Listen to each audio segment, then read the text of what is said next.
ಕನ್ನಡದ ಸಾಂಸ್ಕೃತಿಕ channel Guruveera Kannada blog. ನಮಸ್ಕಾರ. 10ನೇ ತರಗತಿಯ ವಿದ್ಯಾರ್ಥಿಗಳಿಗೆ ನಮ್ಮ ಚಾನಲ್ ಗುರುವೀರ ಕನ್ನಡ ಬ್ಲಾಗ್ಗೆ ಸುಸ್ವಾಗತ. 10ನೇ ತರಗತಿಯ ವಿದ್ಯಾರ್ಥಿಗಳೇ, ಕರ್ನಾಟಕ ರಾಜ್ಯದ ಪಠ್ಯಪುಸ್ತಕ 10ನೇ ತರಗತಿಯ ಗಣಿತ ಭಾಗ 1, ಅದರಲ್ಲಿ ಮೊದಲನೇ ಅಧ್ಯಾಯ ಸಮಾಂತರ ಶ್ರೇಣಿಗಳು. ವಿದ್ಯಾರ್ಥಿಗಳೇ, ಈಗಾಗಲೇ ಈ ನಮ್ಮ ಚಾನಲ್ನಲ್ಲಿ ನಾವು ಪ್ರಾರಂಭ ಮಾಡಿದ್ದೇವೆ. 1ನೇ ಅಧ್ಯಾಯ ಸಮಾಂತರ ಶ್ರೇಣಿಯಲ್ಲಿ ಅಭ್ಯಾಸ 1.1ರಲ್ಲಿ ಪ್ರಶ್ನೆ 1, ಪ್ರಶ್ನೆ 2 ಈಗಾಗಲೇ ನಾವು ಪರಿಹಾರ ಕಂಡುಕೊಂಡಿದ್ದೇವೆ. ತಾವು ನಮ್ಮ ಚಾನಲಲ್ಲಿ ನೋಡಬಹುದು. ಸ್ವಲ್ಪ ದಿವಸಗಳಿಂದ ನಾನು ಈ ಕ್ಲಾಸ್ನ ಮಾಡೋದನ್ನು ನಿಂತಿದ್ದೆ, ಪಾಠ ಮಾಡೋದನ್ನು ನಿಲ್ಲಿಸಿದ್ದೆ. ಈಗ ನಾನು ಮುಂದುವರಿಸ್ತಾ ಇದ್ದೇನೆ. ಅದು ಅಲ್ಲದೆ ನಾವು ಸೆಂಟ್ರಲ್ ಬೋರ್ಡ್ CBSE ಸಿಲೆಬಸ್ಸು ಕೂಡ ನಾವು ಕ್ಲಾಸ್ ಹೇಳ್ತೇವೆ ಇಂಗ್ಲೀಷ್ ಮೀಡಿಯಮ್ನಲ್ಲಿ. ನಿಮಗೆ ಇಂಗ್ಲೀಷ್ ಮೀಡಿಯಮ್ ಬೇಕಂದರೆ ಇಂಗ್ಲೀಷ್ ಮೀಡಿಯಮ್ನಲ್ಲೂ ನೋಡ್ಬೋದು. ಈಗ ನೋಡಿ, ಸಮಾಂತರ ಶ್ರೇಣಿಗಳು, ಇದರ ಬಗ್ಗೆ ತಮಗೆ ತಿಳಿದಿರಬಹುದು. ಯಾವುದೇ ಒಂದು ವಸ್ತುಗಳಾಗಲಿ, ಯಾವುದೇ ಒಂದು ಸಂಖ್ಯೆಗಳಾಗಲಿ, ಅವುಗಳನ್ನು ನಾವು ಸರಿಯಾಗಿ ಏನು ಮಾಡಬೇಕು, ವ್ಯವಸ್ಥಿತವಾಗಿ ಇಡಬೇಕು. ಎಲ್ಲ ಒಂದು ವ್ಯವಸ್ಥೆ ಇರುತ್ತೆ. ಒಂದು ಸಂಖ್ಯಾಶಾಸ್ತ್ರ 1ರಿಂದ 9 ಇದೆ. 1, 2, 3, 4, 9, 10 ಅನ್ನೊಂದು ಅದು ಇದೆ. ಆಮೇಲೆ ಈ ಬೇರೆ ಯಾವುದೋ ಒಂದು ನಮ್ಮ ದಿನನಿತ್ಯದ ಕಾರ್ಯಕ್ರಮದಲ್ಲಿ, ನಮ್ಮ ದಿನನಿತ್ಯ ಚಟುವಟಿಕೆಯಲ್ಲಿ ಏನಾದರೂ ಒಂದು ಆ್ಯಕ್ಟಿವಿಟಿ ಇರ್ತವೆ. ಪ್ರತಿಯೊಂದು ಚಟುವಟಿಕೆಗಳು ಕೂಡ ಒಂದು ಆಫೀಸ್ನಲ್ಲಿರ್ಬೋದು, ಒಂದು ಶಾಲೆಯಲ್ಲಿರ್ಬೋದು, ಒಂದು ಮನೆಯಲ್ಲಿರ್ಬೋದು, ಮನೇಲಿ ಕೆಲಸ ಮಾಡತಕ್ಕಂಥ ಹೌಸ್ ವೈಫ್ ಆಗಿರ್ಬೋದು, ಬ್ಯಾಂಕ್ನಲ್ಲಿ ಕೆಲಸ ಮಾಡೋರು ಇರ್ಬೋದು, ಕಾಲೇಜ್ನಲ್ಲಿ, ಯೂನಿವರ್ಸಿಟಿಯಲ್ಲಿ, ಫ್ಯಾಕ್ಟ್ರಿಯಲ್ಲಿ, ಕಂಪ್ನಿಯಲ್ಲಿ, ಎಲ್ಲೇ ಕೆಲಸ ಮಾಡಲಿ, ಯಾವುದೋ ಒಂದಿಲ್ಲ ಒಂದು ಸಂದರ್ಭದಲ್ಲಿ ಒಂದು ವ್ಯವಸ್ಥೆಯನ್ನು ಮಾಡಬೇಕಾಗತ್ತೆ. ಆ ಒಂದು ವ್ಯವಸ್ಥೆ ಹೇಗಿರಬೇಕು ಅಂದರೆ ಅದರಲ್ಲಿ ಅರ್ಥ ಇರಬೇಕು. ಅರ್ಥದಿಂದ ಕೂಡಿದಂಥ ವ್ಯವಸ್ಥೆ ಇರಬೇಕು. ಈಗ ನೋಡಿ, ಸಂಖ್ಯೆ 1ರಿಂದ 9 ನೈಸರ್ಗಿಕ ಸ್ವಾಭಾವಿಕ ಸಂಖ್ಯೆಗಳು. ಈ ಸ್ವಾಭಾವಿಕ ಸಂಖ್ಯೆಗಳೇನಿದಾವಲ್ಲ, ಈ 1 ಮತ್ತು 2 ಇವೆರಡರ ಮಧ್ಯೆ ವ್ಯತ್ಯಾಸ ಎಷ್ಟಿದೆ, ಅಂತರ ಎಷ್ಟಿದೆ? 2 ಮತ್ತು 3ರ ಮಧ್ಯೆ ವ್ಯತ್ಯಾಸ ಎಷ್ಟಿದೆ? 4 ಮತ್ತು 5ರ ಮಧ್ಯೆ ಎಷ್ಟು ವ್ಯತ್ಯಾಸ ಇದೆ? ಅದನ್ನು ನೀವು ನೋಡಿದರೆ ವ್ಯತ್ಯಾಸ ಸಂಖ್ಯೆ 1 ಬರುತ್ತೆ. ಒಂದೇ ವ್ಯತ್ಯಾಸ ಬರುತ್ತೆ. ಒಂದು ಅರ್ಥ ಇದೆ. 1, 2, 3, 4, 9 ಹಿಂಗೆ ಹೋಗ್ತಾ ಇದ್ದಾಗ ಪ್ರತಿಯೊಂದು ಸಂಖ್ಯೆಗಳ ಮಧ್ಯೆ ವ್ಯತ್ಯಾಸ ಹೊಂದಿದೆ. ಇದಕ್ಕೊಂದು ಅರ್ಥ ಇದೆ. ಇದೊಂದು ಅರ್ಥ, ಒಂದು ನಿಯಮ ಇದೆ. ಯಾವುದೋ ಒಂದು ಇದರಲ್ಲಿ ಗಾಂಭೀರ್ಯದಲ್ಲಿ ನಡೀತಾ ಇದೆ. ಹಾಗೆ ಈಗ ಸಮ ಸಂಖ್ಯೆಗಳು, ಬೆಸ ಸಂಖ್ಯೆಗಳು ಬರ್ತವೆ. Odd number and even number. ಈಗ ಬೆಸ ಸಂಖ್ಯೆಗಳು ನೋಡಿ, 1, 3, 5, 7, 9 ಈ ಬೆಸ ಸಂಖ್ಯೆಗಳ ಮಧ್ಯ ವ್ಯತ್ಯಾಸ ಎಷ್ಟಿದೆ? 1, 3, 2 ಇದೆ. ಹಾಗೆ ಸಮ ಸಂಖ್ಯೆಗಳ ಮಧ್ಯೆ ವ್ಯತ್ಯಾಸ 2 ಇದೆ. ಒಂದು ವೇಳೆ 4, ಈಗ ನೋಡಿ ಇನ್ನು ಕಡೆ ಮಗ್ಗಿಗಳು ಎಣಿಸ್ತೀರ. 4 1 4, 4 2 8, 4 3 12. ಈ 4ರ ಮಗ್ಗಿಯಲ್ಲಿ 4ರಿಂದ 4 10 40, 4 1 4, 4 2 8, 4 10 40 ಬರ್ತೀರ. ಹಾಗೆ ಪ್ರತಿಯೊಂದು ಆ ಮಗ್ಗಿಯಲ್ಲಿ ಬರ್ತಕ್ಕಂಥ 10 ಸಂಖ್ಯೆಗಳ ಮಧ್ಯೆ ವ್ಯತ್ಯಾಸ ಎಷ್ಟಿದೆ? 4ರ ಮಗ್ಗಿಯಲ್ಲಿ 4 ವ್ಯತ್ಯಾಸ ಇರುತ್ತೆ. 5ರ ಮಧ್ಯದಲ್ಲಿ 5 ವ್ಯತ್ಯಾಸ ಇರುತ್ತೆ. 9ನೇ ಮಗ್ಗಿಯಲ್ಲಿ 9 ವ್ಯತ್ಯಾಸ ಇರುತ್ತೆ. 9, 18, 27 ಹಿಂಗೆ ಬರುತ್ತೆ. ಇದೇ ಸಮಾಂತರ ಶ್ರೇಣಿಗಳನ್ನು ಹೇಳೋದು. ಅದು ನೋಡ್ಕೊಳ್ಳಿ. ಏನಾದರೂ ಸಂಶಯ ಬಂದರೆ ಕಮೆಂಟ್ಸ್ ಕೊಡಿ ಯೂಟ್ಯೂಬ್ನಲ್ಲಿ. ಈಗ ನಾನು ಸಮಾಂತರ ಶ್ರೇಣಿಗಳು ಅಭ್ಯಾಸ 1.1 ಅದರಲ್ಲಿ ಪ್ರಶ್ನೆ ನಂಬರ್ 3, ಅದನ್ನು ಪ್ರಶ್ನೆ ನಂಬರ್ 3ರಲ್ಲಿ 4 ವಿವಿಧ ಪ್ರಶ್ನೆಗಳಿದ್ದಾವೆ, ಅದನ್ನು ನೋಡುವ. ಈಗ ನೋಡಿ, ಈಗಿನ ಇದು ಈ ಪ್ರಶ್ನೆ ಏನಿದೆಯಲ್ಲ, 3ನೇ ಪ್ರಶ್ನೆ ಭಾಳ ಏನಿದೆ ಅಂದರೆ ಚಿಕ್ಕದಾಗಿದೆ, ಮಾಡಬಹುದು, ಒಂದೇ ವಿಡಿಯೋದಲ್ಲಿ ಮಾಡಬಹುದು. ಆದರೆ ಮುಂದಿನ ಅಧ್ಯಾಯದಲ್ಲಿ ಒಂದೊಂದು ಪ್ರಶ್ನೆಗೆ ಪರಿಹಾರ ಕಾಣಬೇಕಂದ್ರೆ ಒಂದು ವಿಡಿಯೋ ಸಾಲೋದಿಲ್ಲ, ಒಂದು ವಿಡಿಯೋ 1 ಗಂಟೆ ಹೋಗುತ್ತೆ. ಅದಕ್ಕೆ ಇಡೀ ಒಂದು ಪ್ರಶ್ನೆಯಲ್ಲಿ ಉಪ ಪ್ರಶ್ನೆಗಳಿರ್ತವೆ. ಆ ಎಲ್ಲ ಉಪ ಪ್ರಶ್ನೆಗಳನ್ನು ನಮಗೆ ಎಲ್ಲ ಉಪ ಪ್ರಶ್ನೆಗಳಿಗೆ ಪರಿಹಾರ ಕಂಡುಕೊಳ್ಳೋಕೆ ಆಗುತ್ತೆ ಇಲ್ಲ ಗೊತ್ತಿಲ್ಲ. ಆದರೆ 1, 2 ಎಷ್ಟಾಗುತ್ತೆ ಅಷ್ಟು ಮಾಡುವ, ಎಷ್ಟಾಗುತ್ತೆ ಅಷ್ಟು ಮಾಡುವ. ಒಂದು ವೇಳೆ ನಿಮಗೆ ಏನಾದರೂ ಸಂಶಯ ಇದ್ದರೆ ನಮಗೆ ಪ್ರಶ್ನೆ ಮಾಡಿ ನಾವು ಉತ್ತರ ಮಾಡ್ತೇವೆ, ನೋಟ್ಸ್ ಕೊಡ್ತೀವಿ, ಸರಿನಾ? ಆದಷ್ಟು ನನ್ನ ಗುರಿ ಏನಿದೆ ಅಂದರೆ, ನಾಳೆ ಬರುವಂಥ ಪರೀಕ್ಷೆ 10ನೇ ತರಗತಿ ಮಾರ್ಚ್ ಏಪ್ರಿಲ್ನಲ್ಲಿ ನಿಮ್ಮದು ಪರೀಕ್ಷೆ ಇರುತ್ತೆ, ವಾರ್ಷಿಕ ಪರೀಕ್ಷೆ, ಬೋರ್ಡ್ SSLC ಎಕ್ಸಾಮಿನೇಷನ್ 2025. ಅದಕ್ಕೆ ಯಾರ್ಯಾರು ನೀವು ತಯಾರಿ ಮಾಡ್ತಾಯಿದ್ದೀರ, ದಯವಿಟ್ಟು ನಮ್ಮ ಈ ಚಾನಲ್ಗೆ ಸಬ್ಸ್ಕ್ರೈಬ್ ಮಾಡಿ, ನಮ್ಮ ವಿಡಿಯೋ ನೋಡಿ. ನಾವು actually CBSE syllabus English medium ಹೇಳ್ತೇವೆ. ಆದರೂ ಕೂಡ ನಾನು ವೈಯಕ್ತಿಕವಾಗಿ ನನ್ನ ಕನ್ನಡ ಚಾನಲ್ ಇರೋದರಿಂದ ಕರ್ನಾಟಕದ ವಿದ್ಯಾರ್ಥಿಗಳಿಗೆ ಲಾಭ ಆಗೋದಕ್ಕೋಸ್ಕರ ನಾನು CBSE ಆದಷ್ಟು ಕಡಿಮೆ ಹೇಳ್ತಾ ಇಲ್ಲ. ನಾವು ಟ್ಯೂಷನ್ ತೊಗೋತಾಯಿದ್ದೀವಿ, ಟ್ಯೂಷನ್ ಟ್ಯೂಟೋರಿಯಲ್ಸ್ ಎಲ್ಲ ತೊಗೋತೀವಿ, ಕ್ಲಾಸ್ ತೊಗೋತೀವಿ. ಆದರೆ ಯೂಟ್ಯೂಬ್ನಲ್ಲಿ ಜಾಸ್ತಿ ಮಾಡಿಲ್ಲ, ಈಗ ಮಾಡ್ತಿದ್ವಿ. ಎಷ್ಟೋ ಕರ್ನಾಟಕದ ಕನ್ನಡ ಸರ್ಕಾರಿ ಹೈಸ್ಕೂಲ್ಗಳಿದ್ದಾವೆ, ಎಷ್ಟೋ ಮಕ್ಕಳು ಎಲ್ಲಿ ಟ್ಯೂಷನ್ಗೆ ಹೋಗಲ್ಲ, ಎಲ್ಲಿ ಹೋಗಲ್ಲ.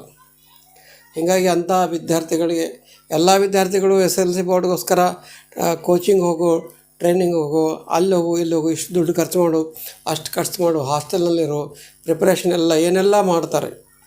ತಂದೆ ತಾಯಿಗಳು ಎಷ್ಟೆಲ್ಲ ಖರ್ಚು ಮಾಡ್ತಾರೆ, ಮಕ್ಕಳು ಕೂಡ ನೀವೆಲ್ಲ ಖರ್ಚು ಮಾಡ್ತೀರಾ. ಅದ್ರ ಬದಲು ನಿಮಗೆ ಎಷ್ಟೋ ಮಕ್ಕಳಿಗೆ ಟ್ಯೂಷನ್ ಹೋಗೋಕ್ಕಾಗಲ್ಲ, ಸರ್ಕಾರಿ ಶಾಲೆಯಲ್ಲಿ ಓದತಕ್ಕಂಥ ಎಷ್ಟೋ ಮಕ್ಕಳಿಗೆ ಟ್ಯೂಷನ್ನು ಹೋಗೋಕ್ಕಾಗಲ್ಲ. ಅಷ್ಟೊಂದು ಯಾಕಂದರೆ ಅಷ್ಟೊಂದು ತಂದೆ ತಾಯಿ ಆರ್ಥಿಕ ಪರಿಸ್ಥಿತಿ ಅಷ್ಟೊಂದು ಇರೋದಿಲ್ಲ. ಅದಕ್ಕೋಸ್ಕರ ಅಂಥ ಮಕ್ಕಳಿಗೋಸ್ಕರ ನಾನು ಬೇರೆ ಯಾವ ಸಬ್ಜೆಕ್ಟು ಹೇಳೋದಿಲ್ಲ. ಈ ಗಣಿತ ಮಾತ್ರ 10ನೇ ತರಗತಿ ಗಣಿತನ ಇಡೀ ಸಿಲೆಬಸ್ ಎಷ್ಟಿದೆ, ಎಷ್ಟು ಪಾಠಗಳಿದ್ದಾವೆ, ಗಣಿತ ಭಾಗ 1 ಮತ್ತು ಭಾಗ 2 ಅದು ಮಾಡ್ತಾಯಿದ್ದೀನಿ.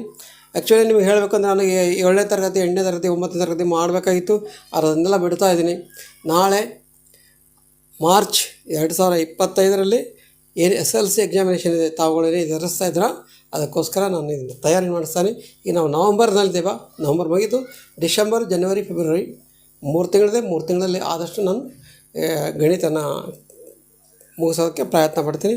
ದಯವಿಟ್ಟು ಯಾರ್ಯಾರು ನಮ್ಮ ಚಾನಲ್ಗೆ ಸಬ್ಸ್ಕ್ರೈಬ್ ಮಾಡಿಲ್ಲ, ಮಾಡಿ ನೋಡಿ, ಕ್ಲಾಸ್ ನೋಡಿ. ನಂದು ಇಷ್ಟ ಆದರೆ ನಿಮ್ಮ ಸ್ನೇಹಿತರ ಜೊತೆಗೆ ಶೇರ್ ಮಾಡಿ ನನ್ನ ವಿಡಿಯೋಗಳನ್ನು, ಸರಿನಾ? ಪ್ರಾರಂಭ ಮಾಡುವ. ಪ್ರಶ್ನೆ ನಂಬರ್ 3. ಈಗ ನೋಡಿ, ಪ್ರಶ್ನೆ ನಂಬರ್ 3 ಏನು ಹೇಳ್ತದೆ? ಕೆಳಗಿನ ಸಮಾಂತರ ಶ್ರೇಣಿಗಳಿಗೆ ಮೊದಲನೇ ಪದ ಮತ್ತು ಸಾಮಾನ್ಯ ವ್ಯತ್ಯಾಸಗಳನ್ನು ಬರೆಯಿರಿ. ಮೊದಲನೇ ಪದ ಮತ್ತು ಸಾಮಾನ್ಯ ವ್ಯತ್ಯಾಸಗಳನ್ನು ಬರೆಯಿರಿ. ನಿಮಗೆ ಗೊತ್ತು, ಈಗಾಗಲೇ ನಿಮ್ಮ ಶಾಲೆಯಲ್ಲಿ ನಿಮ್ಮ ಗಣಿತ ಶಿಕ್ಷಕರು ಹೇಳಿರಬಹುದು. ಏನು ಹೇಳ್ತಾರೆ? ಮೊದಲನೇ ಪದ ಯಾವುದೇ ಇದೊಂದಿದೆ ನೋಡಿ, 3 1 ಮೈನಸ್ ಋಣ 1 ಋಣ 3. ನಾನು ಆದಷ್ಟು ನನಗೆ ಇಂಗ್ಲೀಷ್ ರೂಢ ಮಾಡಿದೆ, ಮ್ಯಾಥಮೆಟಿಕ್ಸ್ನಲ್ಲಿ ಇಂಗ್ಲೀಷ್ ಪರವಾಗಿಲ್ಲ, ತಿಳ್ಕೊಳ್ಳಿ. ಈ 3 1 -1 -3 -1 -3 ಇದೆ. ಇದು ಒಂದು ಶ್ರೇಣಿ, ಇದೊಂದು ಶ್ರೇಣಿ ಇದೆ. ಈ ಶ್ರೇಣಿಯಲ್ಲಿ ಏನು ಕೇಳ್ತಾನೆ? ಮೊದಲನೇ ಪದ ಯಾವುದು? ಮೊದಲನೇ ಪದ ಅಂದರೆ ಇದು 3 ಮೊದಲನೇ ಪದ. ಇಲ್ಲಿ ಬರೀತೀನಿ ನೋಡಿ, ಪರಿಹಾರ ಬರಿದ್ದೇನೆ. ಇದು ಉಪಪ್ರಶ್ನೆ 1. ಪರಿಹಾರ ಏನಿದೆ? ಮೊದಲನೇ ಪದ ಯಾವುದು? ಮೊದಲನೇ ಪದ. ಇಲ್ಲಿ ಮೊದಲನೇ ಪದ ಯಾವುದಿದೆ? 1. ಎರಡನೇ ಪದ 1, ಮೊದಲನೇ ಪದ 3, ಎರಡನೇ ಪದ 1, ಮೂರನೇ ಪದ, ನಾಲ್ಕನೇ ಪದ, ಹೀಗೆ ಹೋಗುತ್ತೆ. ಇಂಗ್ಲೀಷ್ನಲ್ಲಿ ಫಸ್ಟ್ ಟರ್ಮ್, ಸೆಕೆಂಡ್ ಟರ್ಮ್ ಅಂತಾರೆ. ಓಕೆ, ಇದು ಮೊದಲನೇ ಪದ ಎಷ್ಟಿದೆ? 3. ಓಕೆ, ಇನ್ನು ಎರಡನೇದಕ್ಕೆ ಅಂದರೆ ಸಾಮಾನ್ಯ ವ್ಯತ್ಯಾಸಗಳನ್ನು ಬರೆಯಿರಿ. ಸಾಮಾನ್ಯ ವ್ಯತ್ಯಾಸ ಅಂದರೆ common difference. Common difference CBSE syllabus common difference ಅಂತಾರೆ. ಓಕೆ, ಈ ಸಮಾಂತರ ಶ್ರೇಣಿಗಳಿಗೆ CBSEನಲ್ಲಿ ನಿಮ್ಗೆ ಗೊತ್ತಿರಲಿಲ್ಲ. ನಾನು ಯಾಕೆ ಹೇಳ್ತೀನಿ ಅಂದರೆ CBSE ನೀವು ಏನು ಹೆದರಬೇಕಲ್ಲ. CBSE ಏನೋ ಅದನ್ನು ಅವ್ರೇನು ಭಾರೀ ಸಿಲೆಬಸ್ ಓದ್ತಾ ಇಲ್ಲ. ನಿಮ್ಮ ಸಿಲೆಬಸ್ ನೀವು ಕನ್ನಡದಲ್ಲಿ ಓದ್ತೀರ, ಅವರು ಅದನ್ನೇ ಅದೇ ಪ್ರಶ್ನೆ, ಅದೇ ಸಂಖ್ಯೆ, ಅದೇ ಸೊಲ್ಯೂಷನ್ನ ಇಂಗ್ಲೀಷ್ನಲ್ಲಿ ಮಾಡ್ತಾರೆ. ಆರ್ಥಮೆಟಿಕ್ ಈಕ್ವಿಲಿಬ್ರಿಯಮ್, ಆರ್ಥಮೆಟಿಕ್ ಪ್ರೋಗ್ರೆಷನ್ ಅಂತಾರೆ. ಸಮಾಂತರ ಶ್ರೇಣಿಗಳು ಕನ್ನಡ ಅಂತಾರೆ, ಇಂಗ್ಲೀಷ್ನಲ್ಲಿ CBSE ಸಿಲೆಬಸ್ನಲ್ಲಿ ಅಂತಾರೆ ಆರ್ಥಮೆಟಿಕ್ ಪ್ರೋಗ್ರೆಷನ್ ಅಂತಾರೆ. ಇಲ್ಲಿ ನೋಡಿ, ಮೊದಲನೇ ಪದ 3. ಇನ್ನು ಸಾಮಾನ್ಯ ವ್ಯತ್ಯಾಸ. ವ್ಯತ್ಯಾಸ ಅಂದರೆ ಡಿಫರೆನ್ಸು. ಎರಡು ಪದಗಳ ಮಧ್ಯೆ, 3 ಮತ್ತು 2 ಪದಗಳ ಮಧ್ಯೆ ಎಷ್ಟಿದೆ? ಮೊದಲನೇ ಪದ ಓಕೆ D1, ಸಾಮಾನ್ಯ ವ್ಯತ್ಯಾಸ D1 = A2 - A1. A2 ಅಂದರೆ ಎರಡನೇ ಪದ, ಒಂದನೇ ಪದ 3.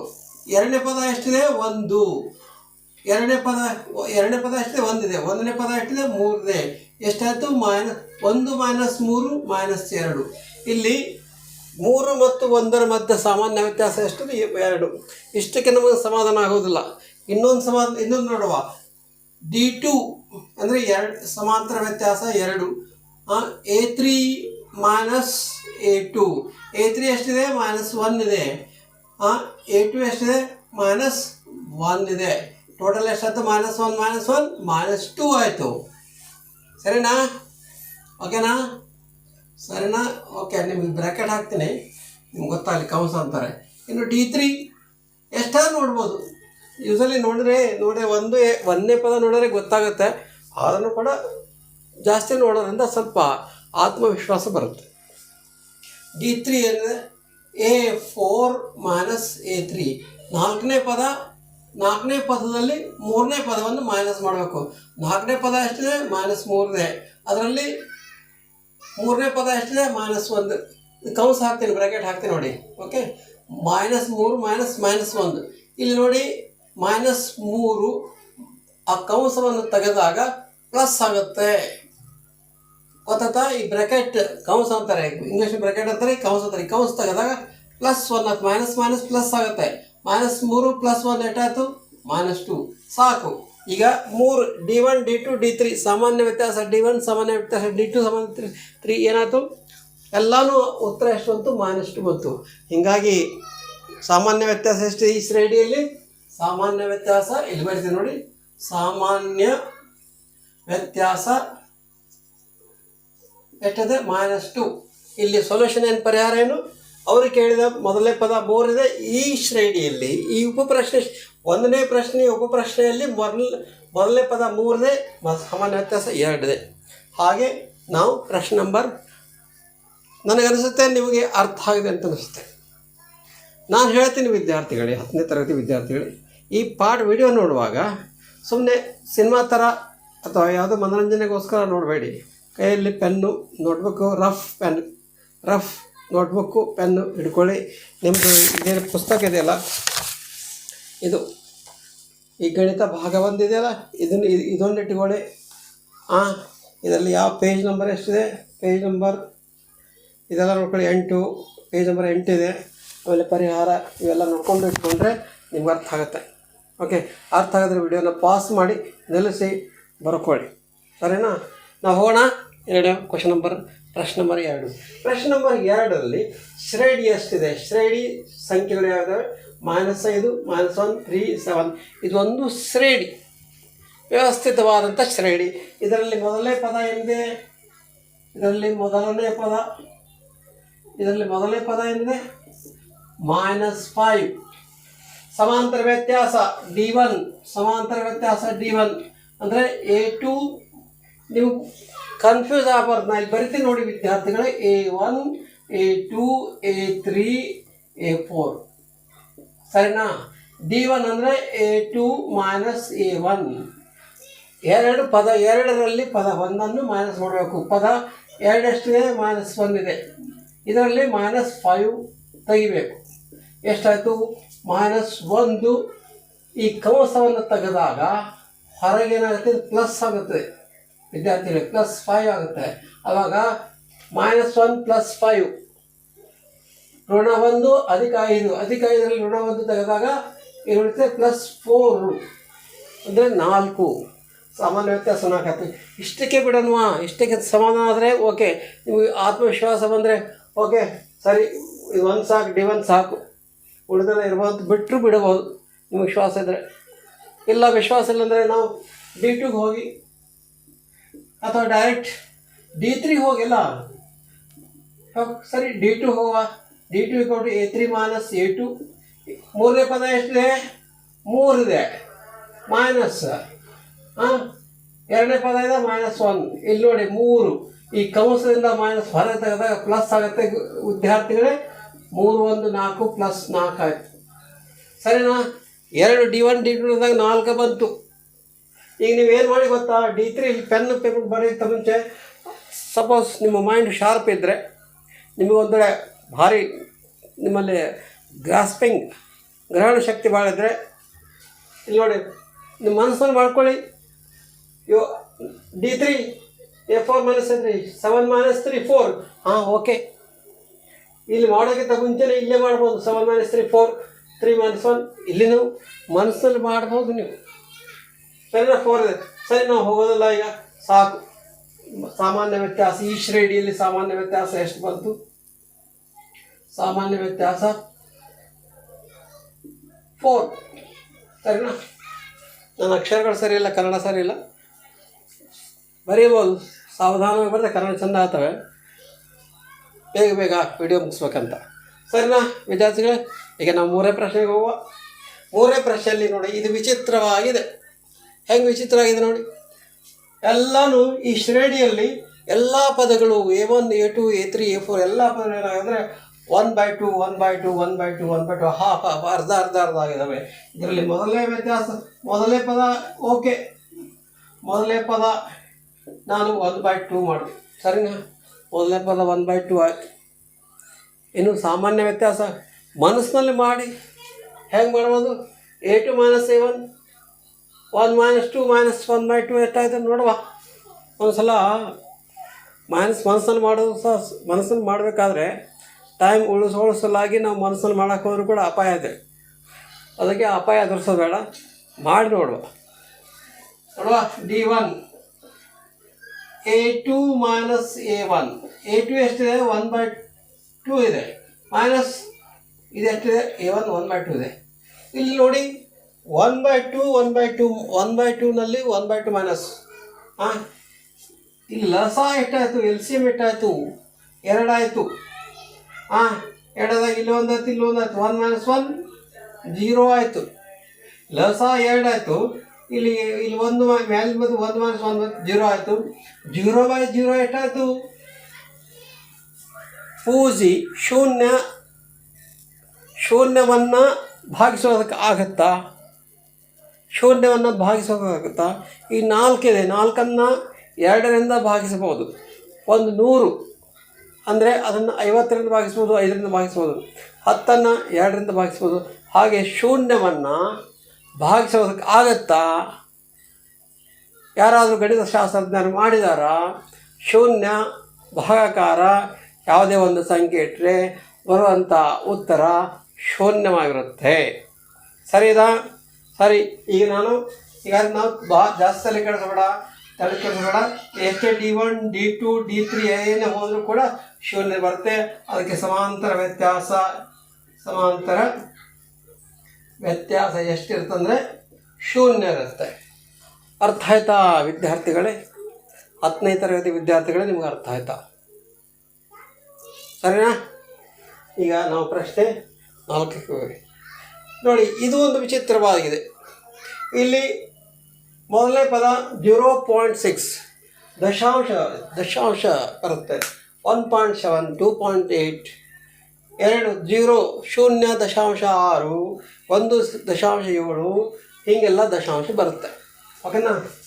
ಇಲ್ಲಿ ಮೊದಲನೇ ಪದ ಏನಿದೆ? ಮೊದಲನೇ ಪದ 0.6 0.6. ಸರಿನಾ? ಈಗ ಎರಡನೇ ಇಲ್ಲಿ ನಾನು ಬರೀ ನೋಡಿ A1 ಪದ 2 ಪದ A3 ಪದ A4 ಸರಿನಾ. ಈಗ ನಾವು D1 ನೋಡೋಣ, ಸಮಾಂತರ ವ್ಯತ್ಯಾಸ ನೋಡೋಣ. ಸಮಾಂತರ ವ್ಯತ್ಯಾಸ A2 ಮೈನಸ್ A1 ಮಾಡಿದಾಗ A2 ಎಷ್ಟಿದೆ 1.7 ಇದೆ, ಮೈನಸ್ A1 0.6 ಇದೆ. ಇದು ಹೆಂಗೆ ಮಾಡಿದ್ರಿ ದಶಾಂಶ ಸ್ಥಾನ ಎಕಮ್ ದಹಮ್ ಗೊತ್ತಲ್ಲ, ಇಂಗ್ಲೀಷ್ನಲ್ಲಿ ಏನು ಹೆಂಗೆ ಓದ್ತಾರೆ, 1 tens 100 1000 10,000 ಹಂಗೆಲ್ಲ ಓದ್ತಾರೆ. ಇಲ್ಲಿ ಕನ್ನಡದಲ್ಲಿ 10 ಪಿಡಿ 10 100 1000 10,000 ಓದ್ತಾರಲ್ಲ. ಇಲ್ಲಿ ಬಿಡಿ ಇದೆ, ಬಿಡಿ 7 ಆದಮೇಲೆ ದಶಾಂಶ ಇದೆ, ಬಿಡಿ ಆದಮೇಲೆ 6 ಇದೆ. ಅದಕ್ಕೆ ನಾನು ಇದರಲ್ಲಿ ಇದು ಮೈನಸ್ ಮಾಡ್ತೀನಿ. 7ನಲ್ಲಿ 6 ತೆಗೆದ್ರೆ 1 ಉಳಿತು, 1ರಲ್ಲಿ 0 ತೆಗೆದ್ರೆ 0 ಉಳಿತು ಸರಿನಾ. 1ರಲ್ಲಿ 0 ತೆಗೆದ್ರೆ 1 ಉಳಿತು. ಇಲ್ಲಿ 1.1 1.1 ವ್ಯತ್ಯಾಸ ಬಂತು D1. ಹಾಗಾದರೆ D2 ನೋಡುವ. D2 ವ್ಯತ್ಯಾಸ ಎಷ್ಟು D2 ಅಂದರೆ ಸಮಾಂತರ ವ್ಯತ್ಯಾಸ, ಎರಡನೇ ಸಮಾಂತರ ವ್ಯತ್ಯಾಸ A3 ಮೈನಸ್ A2. A3 ಎಷ್ಟಿದೆ 2.8 ಇದೆ, ಮೈನಸ್ A2 ಎಷ್ಟು 1.7 ಇದೆ. ಸೊ 8ರಲ್ಲಿ 7 ಕಳೆದ್ರೆ 1 ಉಳಿತು, 2ರಲ್ಲಿ 1 ಕಳೆದ್ರೆ ಉಳಿತು. ಓಕೆ. ಹಾಗೆ D3 A4 ಪದ 4 ಪದ 3 ಪದ 4 ಎಷ್ಟಿದೆ 3.9 ಇದೆ, ಪದ 3 ಎಷ್ಟಿದೆ 2.8 ಇದೆ. ಅದಕ್ಕೆ 9ರಲ್ಲಿ 8 ಹೋದರೆ 1 ಉಳಿತು, 3ರಲ್ಲಿ 2 ಹೋದರೆ ಉಳಿತು. ಓಕೆ ಸರಿನಾ, ಅರ್ಥ ಆಯ್ತಾ ನಿಮಗೆ? ಇಲ್ಲಿ ಸಮಾಂತರ ವ್ಯತ್ಯಾಸ ಎರಡನೇ ಪದ ಮತ್ತು 1ನೇ ಪದ ಮಧ್ಯದಲ್ಲಿರ್ತಕ್ಕಂಥ ಸಮಾಂತರ ವ್ಯತ್ಯಾಸ 1.1 ಇದೆ. 3ನೇ ಪದ ಮತ್ತು 2ನೇ ಪದ ಮಧ್ಯೆ ಇರತಕ್ಕಂಥ ಸಮಾಂತರ ವ್ಯತ್ಯಾಸ 1.1 ಇದೆ. 4ನೇ ಪದ ಮತ್ತು 3ನೇ ಪದದ ಮಧ್ಯೆ ಇರತಕ್ಕಂಥ ಸಮಾಂತರ ವ್ಯತ್ಯಾಸ 1 ಇದೆ. ಸೊ ಈ ಸಮಾಂತರ ಬಂತದೆ. ವಿದ್ಯಾರ್ಥಿಗಳೇ ಅರ್ಥ ಆಯ್ತಾ? ಪ್ರಶ್ನೆ ನಂಬರ್ 3 ಎಷ್ಟು ಭಾಳ ಸರಳವಾಗಿದೆ, ಅಷ್ಟೊಂದು ಕಠಿಣವಾಗಿಲ್ಲ, ಸರಳವಾಗಿದೆ. ಆದರೆ ಇದು ಸರಳ ಇರ್ಬೋದು, ಆದರೆ ಮುಂದಿನ ಅಧ್ಯಾಯಗಳಲ್ಲಿ ಮುಂದಿನ ಪ್ರಶ್ನೆಗಳಲ್ಲಿ ಕೆಲವೊಂದು ಸಲ ನಮಗೂ ಕೂಡ ಕಷ್ಟ ಆಗುತ್ತೆ. ಆದರೂ ಕೂಡ ನಾವು ಕಷ್ಟಪಡೋದು ಪ್ರಯತ್ನ ಮಾಡುವ. Okay, be ready. 2025 ಮಾರ್ಚ್ನಲ್ಲಿ ನಡೀತಕ್ಕಂಥ ಮಾರ್ಚ್ 2025ನೇ SSLC ಎಕ್ಸಾಮ್ ಯಾರ್ಯಾರು ಬರೀತಾ ಇದ್ದಾರಾ ಅವರಿಗೋಸ್ಕರ ಈ ನನ್ನ ವಿಡಿಯೋ ಚಾನಲ್, ನಾನು ಗುರುವೀರ ಕನ್ನಡ ಬ್ಲಾಗ್ನಲ್ಲಿ ನಾನು ಈಗ ಬೇರೆ ಯಾವ ವಿಡಿಯೋನು ಬೇರೆ CBSE ಮಾಡೋಕ್ಕಾಗಲ್ಲ, ಆದ್ರೂ ಅದು ಬೇರೆ ವಿಷಯ. ಆದರೆ ನಿಮಗೆ ಮಾತ್ರ ನಾನು ನಿಮ್ಮ ಎಕ್ಸಾಮಿನೇಷನ್ ಸಮೀಪ ಬರುವಾಗ ನಾನು ಎಲ್ಲ ಮಾಡಿಕೊಡ್ತೀನಿ. ಓಕೆನಾ? ದಯವಿಟ್ಟು ಯಾರಾದರೂ ನೀವು ನನ್ನ ಚಾನಲ್ ಸಬ್ಸ್ಕ್ರೈಬ್ ಮಾಡದೇ ಇದ್ದರೆ ದಯವಿಟ್ಟು ಮಾಡಿ, ನಿಮ್ಮ ಸ್ನೇಹಿತರಿಗೆ ಮಾಡಿಸಿ. ಯಾವ್ಯಾವ ಶಾಲೆ ಕಾಲೇಜುಗಳಲ್ಲಿ ಯಾವ್ಯಾವ ಶಾಲೆಯಲ್ಲಿ ಓದ್ತಾ ಇದ್ದೀರಾ, ನಿಮ್ಮ ತಂದೆ ತಾಯಿ ಮೊಬೈಲ್ ಇದ್ದರೆ ಪರವಾಗಿಲ್ಲ ನೋಡಿ. ಟ್ಯೂಷನಿಗೆ ಯಾರು ಟ್ಯೂಷನ್ಗೆ ಹೋಗೋದಿಲ್ಲ, ಎಷ್ಟೋ ಮಕ್ಕಳು ಸರ್ಕಾರಿ ಶಾಲೆಗೆ ಹೋಗೋರು, ಎಷ್ಟೋ ಜನ ಟ್ಯೂಷನ್ಗೆ ಹೋಗೋದಿಲ್ಲ, ನನಗೆ ಗೊತ್ತಿದೆ. ಓಕೆನಾ? ಶಾಲೆಯಲ್ಲಿ ನಿಮ್ಮ ಶಿಕ್ಷಕರಿಗೆ ಕೇಳಿ, ಅಲ್ಲಿಯೂ ಕೂಡ ತಿಳಿದಿದ್ದರೆ ನಮ್ಮಂಥವ್ರ ವಿಡಿಯೋ ನೋಡಿ ತಿಳ್ಕೊಳ್ಳಿ. ಆದರೆ ಪಕ್ಕಾಗಿ ನೀವೆಲ್ಲ ಅಧ್ಯಾಯಗಳು ಗಣಿತದಲ್ಲಿ ಪಕ್ಕಾ ಆಗಬೇಕು. ಸರಿನಾ? ಸಬ್ಸ್ಕ್ರೈಬ್ ಮಾಡಿ ನಮ್ಮ ಚಾನಲ್ಗೆ. ಓಕೆ, ಶೇರ್ ಮಾಡಿ ಮತ್ತು ಅಲ್ಲೇ ಬೆಲ್ ಇರ್ತಲ್ಲ ಐಕಾನ್, ಅದು ಕ್ಲಿಕ್ ಮಾಡಿ. ಓಕೆನಾ? ಧನ್ಯವಾದಗಳು. ಮುಂದೆ ನೆಕ್ಸ್ಟ್ ವಿಡಿಯೋ ನಾನು ಯಾವುದು ಪ್ರಶ್ನೆ ನಂಬರ್ 4ಕ್ಕೆ ಬರ್ತೇನೆ. ಪ್ರಶ್ನೆ ನಂಬರ್ 4 ಯಾವುದಿದೆ? ಇವುಗಳಲ್ಲಿ ಯಾವ ಸಮಾಂತರ ಶ್ರೇಣಿಗಳಾಗಿವೆ? ಸಮಾಂತರ ಶ್ರೇಣಿಗಳಾಗಿದ್ದಲ್ಲಿ ಸಾಮಾನ್ಯ ವ್ಯತ್ಯಾಸ ಕಂಡುಹಿಡಿದು ಅದರ ಮುಂದಿನ 3 ಪದಗಳನ್ನು ಬರೆಯುವುದು. ಎಷ್ಟು ಕಷ್ಟ ಆಗಿದೆ ನೋಡಿ. ಒಟ್ಟು ಟೋಟಲ್ ಎಷ್ಟು ಉಪಪ್ರಶ್ನೆಗಳಂದರೆ 14 ಉಪಪ್ರಶ್ನೆಗಳಿದ್ದಾವೆ. ಇದರಲ್ಲಿ ಎಷ್ಟು ಮಾಡೋಕ್ಕಾಗುತ್ತೆ ಅಷ್ಟು ಮಾಡುವ. ಮುಂದೆ ನಿಮಗೆ ಹೋಮ್ವರ್ಕ್ ಕೊಡ್ತೇನೆ. ಧನ್ಯವಾದಗಳು. ಈ ಚಾನಲ್ಗೆ ಸಬ್ಸ್ಕ್ರೈಬ್ ಮಾಡಿ, ಲೈಕ್ ಕೊಡಿ, ಶೇರ್ ಮಾಡಿ ಮತ್ತು ಐಕಾನ್ ಬೆಲ್ಲನ್ನು ಕ್ಲಿಕ್ ಮಾಡಿ. ಧನ್ಯವಾದಗಳು.